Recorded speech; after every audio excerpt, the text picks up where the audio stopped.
suratul adiyat. Al adiyat arotirandi.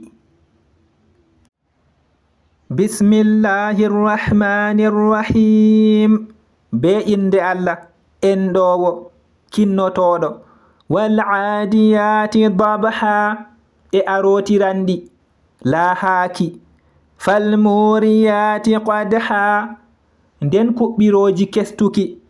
Fal mughirati subha nden kippoji subaha. Fa atharna bihi naq'a nden ɗi dunyiniri be majum sollare.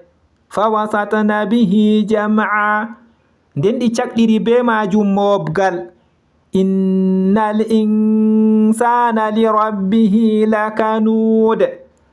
Andu neɗɗo tabiti o ɗuuɗa yettarkijo jawmiko. Wa innahu ala dhalika la shahid. Yandu kanko tabiti o cediɗo dow bolwaɗum ɗum.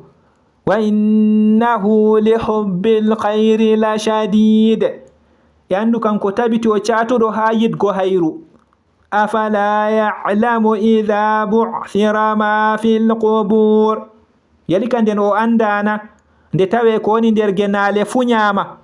Wa hussila ma fi sudur e ko woni nder gabaje hewtama.